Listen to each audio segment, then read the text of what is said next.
Welcome back to the cryptowrld channel, everyone. My name is Josh, and right now the price of Ethereum is converging, which we normally see at market bottoms. But we have just seen over $1.6 billion worth of Ethereum getting deposited onto exchanges over the past 2 weeks. I'll be talking more about that in just a moment, but first let's take a look at the 4-hour Ethereum charts. And over the past couple of days, we've been playing out this bullish divergence. And in fact, the price action that we've seen over the past few days is very similar to the price action that we saw about a month ago. So that could be taken as a bullish signal for Ethereum moving forward. But honestly, what is really good here on the 4-hour Ethereum chart is the fact that Ethereum broke above this horizontal level of resistance coming in at around 2,750. And at the time of recording this video, Ethereum has actually retested that level and confirmed it as new support. So that right there is obviously bullish progress being made, but we still have the golden pockets coming in at around 2,900 approximately. And we previously found strong support in this area around 2 weeks ago now, and also just over the past 1 day, we have seen a candle wick to the upside, which got rejected from this same golden pocket. So basically, 2,900 is the next most important level of resistance for Ethereum to break above here on the 4-hour time frame. And before getting into this important Ethereum chart, let's first talk about the 12-hour time frame for Ethereum, because we have now seen some more confirmation of the bullish indicators that I was talking about yesterday on the channel. And those indicators are, of course, the parabolic stop and reverse indicator sitting in the green, and now the Ethereum 12-hour MACD has confirmed a bullish cross. And aside from the fact that the 12-hour Ethereum RSI hasn't yet formed a higher low, other than that, it is starting to trend to the upside, but ideally I'd like to see a higher low form. And if you are new to this channel, the last time all 3 of these indicators set up in the bullish direction was pretty much exactly 1 month ago, as you can see. And from the moments that we confirmed bullish signals in all 3 of these indicators, so basically from the bullish cross in the 12-hour MACD, because that was the last of the 3 to flip bullish again. And from that moment on, the price of Ethereum began a short-term uptrend that lasted for the next 2 weeks. And the gain Ethereum had over those 2 weeks was around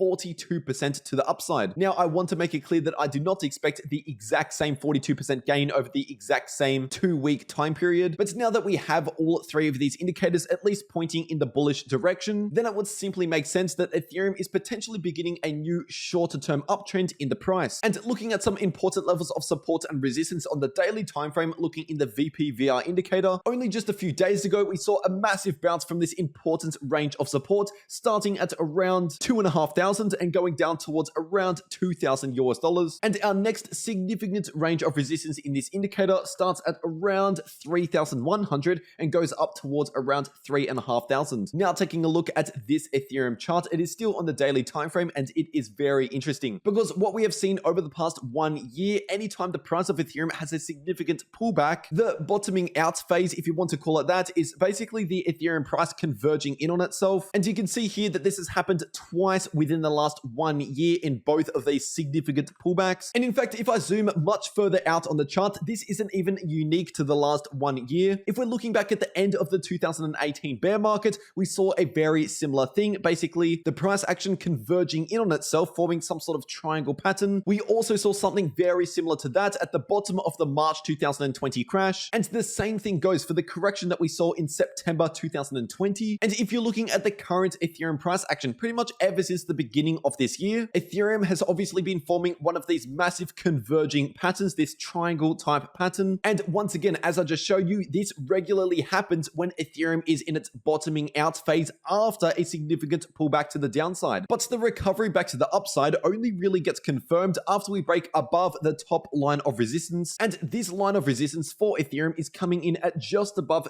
3.1k. So basically, if Ethereum can confirm a break above around 3,100 to 3,200, then technically speaking, and according to many years worth of Ethereum price history, in a scenario like that, if we break that level, it would be very likely that Ethereum would begin a recovery from there. But obviously, keep in mind that we are still below that level of resistance, so this isn't necessarily in play right now. Now, giving you a quick update on the percentage of Ethereum short positions on the Binance exchange and the Bybit exchange. And since yesterday, the Ethereum short positions on both of these exchanges have increased. And other than that, the there's not much else new here to add. So if you want more information about this, definitely watch my last Ethereum update that I posted yesterday on the channel. And now taking a quick look at the Ethereum reserve across all exchanges. And obviously what we have seen over the past 1.5 years is a massive downtrend in the Ethereum on exchanges, which means during that time period, a lot of Ethereum has been withdrawn from exchanges. And generally speaking, if a massive amount of Ethereum is getting withdrawn from exchanges, it usually means there's a lot of accumulation happening by bigger players, because the amounts that we are talking about here are well into the billions of dollars that have been moving off exchanges over the past 1.5 years once again. But if you're looking at what's been happening just recently over the past 2 weeks, we've actually seen a small amount of that Ethereum return back to exchanges. And by small amount, I mean relative to what we've seen over the past 1.5 years, because this little uptick that we've seen on exchanges over the past 2 weeks was actually about 600,000 Ethereum, worth well over 1.6 billion US dollars, that has moved back onto exchanges over the past 2 weeks. And a lot of the time when people move Ethereum back onto exchanges, it means that they are at least wanting to sell some of that Ethereum, which means this right here could add some selling pressure. And in fact, the last time that we saw deposits of this scale was back during May 2021, when of course the price of Ethereum was crashing from above 4,000 US dollars to below 2,000 US dollars. So basically, this is just something to keep an eye on, and I'll be sure to keep you updated if it continues to get worse. And when you're talking about the altcoin market and a possible altcoin season, we really need to be looking at the Bitcoin dominance chart, because as I've said time and time again, an altcoin season is basically when the Bitcoin dominance forms a major downtrend. And only just recently, the Bitcoin dominance has formed a bearish divergence, and the daily RSI for the Bitcoin dominance is in a shorter term downtrend, technically speaking, which has resulted in a small pullback over the past 1 to 2 days. And due to that, over the past 1 to 2 days, we have seen a decent amount of altcoins outperform Bitcoin. And if this continues any further, so basically if we confirm a downtrend on the daily time frame in the Bitcoin dominance, then a possible scenario like that would promote an altcoin season. And if that plays out, I'll be sure to get more altcoin content on this channel. And all you need to do to be notified of my future updates is simply by subscribing to the channel and turn on notifications as well. And also, if you found this video useful, please make sure to drop a like down below as well. And if you want to know some extra methods to make more money in the crypto markets, these videos popping up right here are definitely for you. But anyway, that is everything that I have to say for today. I really hope you enjoyed, and I'll see you all in the next video.